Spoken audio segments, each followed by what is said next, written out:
खबर ग्वालियर से है, जहां नगरीय प्रशासन मंत्री कैलाश विजयवर्गीय का बयान राहुल गांधी की बाबा साहब अंबेडकर के जन्म स्थान यात्रा को लेकर आया है। आगे बता दें कि मंत्री कैलाश विजयवर्गीय ने दावा किया है कि इस बार फिर से इंदौर स्वच्छता में नंबर 1 आएगा। इसके अलावा उन्होंने मध्य प्रदेश के भी स्वच्छता में नंबर 1 आने का दावा किया है। उन्होंने अवैध कॉलोनी को लेकर भी बड़ा बयान दिया है।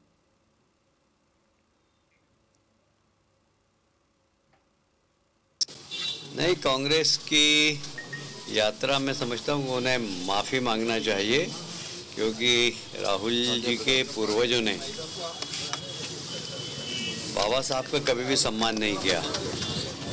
जो जन्म स्थान है बाबा साहब का, जहाँ राहुल जी जा रहे हैं, उसका निर्माण भी भारतीय जनता पार्टी की सरकार ने किया। मैं पीडब्ल्यूडी मिनिस्टर था, तो मुझे सौभाग्य प्राप्त हुआ था।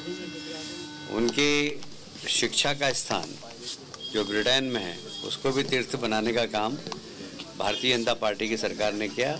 मोदी जी के नेतृत्व में महाराष्ट्र के मुख्यमंत्री ने वो जगह स्थान खरीदा था। जहाँ पर उन्होंने अंतिम सांस ली, वहाँ पर म्यूज़ियम बनाने का काम भी मोदी जी ने किया। जहाँ उनका अंतिम संस्कार हुआ, उस जगह का विस्तार भी मुंबई के अंदर चैतन्य भूमि का भारतीय जनता पार्टी ने किया। वैसे ही नागपुर में जहाँ उन्होंने दीक्षा प्राप्त की, उस दीक्षा स्थान को भी बनाने का काम भारतीय जनता पार्टी ने किया। कांग्रेस ने तो हमेशा पंडित जवाहरलाल नेहरू से लेकर इंदिरा गांधी से लेकर राहुल गांधी से लेकर राजीव गांधी तक हमेशा बाबा साहब का अपमान किया, और वो महू जा रहे हैं। तो मुझे लगता है कि राहुल को कान पकड़कर अंबेडकर जी के सामने उठक बैठक लगाना चाहिए कि मेरे खानदान ने आपको जो सम्मान मिलना चाहिए था वो नहीं दिया है, इसके लिए मैं क्षमा चाहता हूँ। स्वच्छता में इंदौर हमेशा अव्वल रहा है। इस बार मध्य प्रदेश के कितने शहर स्वच्छता को लेकर, क्योंकि आप भी लगातार निगरानी कर रहे हैं? देखिए, इंदौर फिर नंबर 1 आएगा देश में, और इस बार मध्य प्रदेश भी नंबर 1 आएगा, क्योंकि मध्य प्रदेश की हमने सारी नगर पालिका, नगर निगम के माननीय अध्यक्षों से और जितने भी अधिकारी, उनको निर्देश दिए हैं कि जो स्वच्छता के मापदंड हैं, जो भारत सरकार ने तय किए हैं, उसको पूरा करने के लिए सब लोग प्रयास करें और अपने अपने शहर को साफ रखें। पिछली बार मध्य प्रदेश 2nd नंबर पर था, इस बार हमें उम्मीद है कि मध्य प्रदेश फिर नंबर 1 पर है। अवैध कॉलोनियों को लेकर भी आपने निर्देश दिए थे, किस तरह से पूरे मध्य प्रदेश में उसको लेकर कार्रवाई शुरू होगी? अवैध कॉलोनी को रोकने के लिए हमने काम प्रारंभ कर दिया और एक कड़ा कानून हमारा बन रहा है। आने वाले विधानसभा के सत्र में वो कानून भी लाएंगे। मास्टर प्लान को लेकर वैसे क्या है, नए मास्टर प्लान को लेकर बना रहे हैं? मास्टर प्लान बन रहा है, जैसे जैसे बनता जाएगा निकलता जाएंगे। नहीं,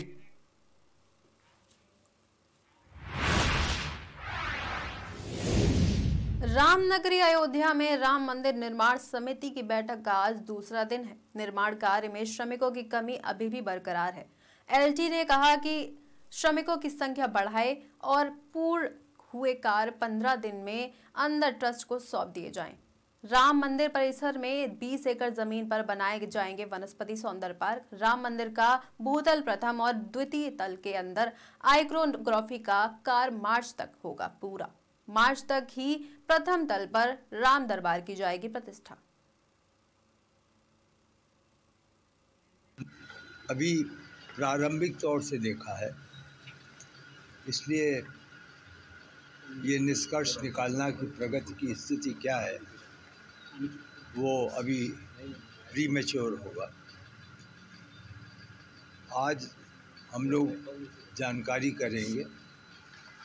कल मुख्य रूप से प्रगति की बजाय मुख्य रूप से लोअर प्रिंस पे जो राम कथा का कार्य हुआ है, जिसको पत्थर के म्यूरल बनाए गए हैं, और जो परकोटा में ब्रॉन्ज के म्यूरल बनाए गए हैं, उनके बारे में चर्चा थी। क्योंकि हमारे जो आर्टिस्ट हैं श्री वासुदेव कामत जी, वो पुणे से आए थे। उन्होंने उनको देखा, अपनी राय दी है। जो लोग कार्य कर रहे हैं, जो शिल्पी हैं, जो कार्विंग कर रहे हैं या ब्रॉन्ज पर कार्य कर रहे हैं, वो सभी लोग आए थे। तो सब चर्चा वहीं तक सीमित थी। कल हमने अभी अलग अलग से निर्माण कार्यों की समीक्षा प्रारंभ नहीं की। कल, आज और कल में हम निर्माण कार्य की जो भी प्रगति है या कठिनाइयाँ हैं उसके बारे में आपस में मिलकर चर्चा करेंगे। यह अवश्य है कि आप खुद ही जानते हैं कि कुंभ के कारण बहुत यात्री जो कुंभ में गए वो अयोध्या में भी आए हैं और औसतन लगभग प्रतिदिन 2 लाख के ऊपर हमारे यहाँ जो श्रद्धालु हैं वो पहुँच रहे हैं। इतनी संख्या में श्रद्धालु आने से निर्माण कार्य में थोड़ा सा बाधा पड़ रही है, क्योंकि सबसे अधिक प्राथमिकता श्रद्धालुओं की सुरक्षा का है। उसको हम पहले सुनिश्चित करते हैं, उसके बाद ही निर्माण कार्य करते हैं। तो जहाँ जहाँ मौका मिल रहा है वहाँ निर्माण कार्य कर रहे हैं, लेकिन कुछ जगहों पे निर्माण कार्य श्रद्धालुओं की दृष्टि से उनके हित को ध्यान में रखते हुए हमें निर्माण कार्य रोकना पड़ा और यह अनुमान है कि लगभग 4 फरवरी तक वह निर्माण कार्य तत्काल शुरू नहीं हो पाएगा। तो इस प्रकार की समस्याएं होती हैं, हम अनुमान भी लगा सकते हैं और ऐसा अनुमान था भी हमें प्रारंभ से कि लगभग 15 दिन कठिनाइयां आएंगी। तो इसको देख रहे हैं।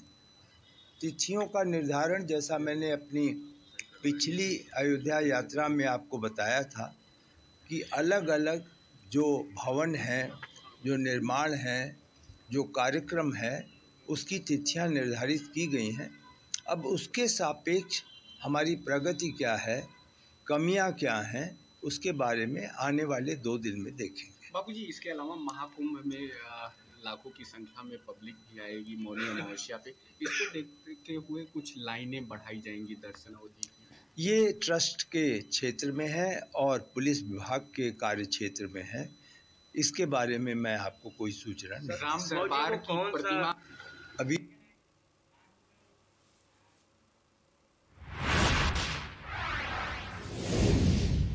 ग्वालियर में एसएएफ जवानों से गाली गलौज और जान से मारने की धमकी देने की शिकायत पर पुलिस ने आरटीआई कार्यकर्ता के खिलाफ मामला दर्ज कर लिया है। इससे पहले कि एसएएफ में कई जवानों ने आरटीआई कार्यकर्ता के खिलाफ शिकायतें की थी। पुलिस ने अब जवान की शिकायत पर इस मामले को दर्ज कर लिया है।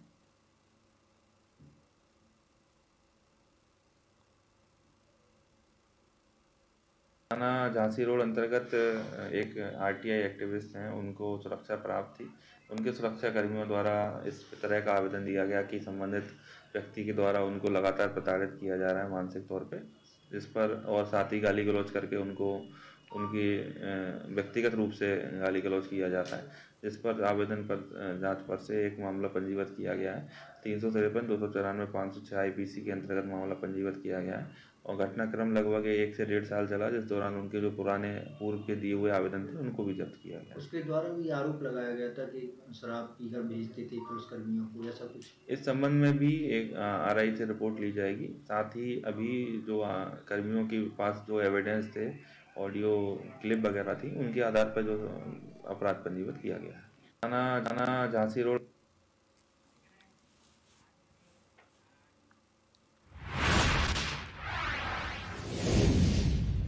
ग्वालियर में प्लाट पर मकान बनाने को लेकर हुए विवाद के झगड़े में लाइसेंसी बंदूक से जान से मारने की धमकी देने का मामला सामने आया है। घर की छत पर लाइसेंसी बंदूक लेकर पहुंचे व्यक्ति का वीडियो सोशल मीडिया पर तेजी से वायरल हो रहा है। वायरल वीडियो में छत से फायरिंग करने का प्रयास किया गया है। मामले की जानकारी मिलते ही पुलिस ने दोनों पक्षों के खिलाफ कार्रवाई शुरू कर दी है।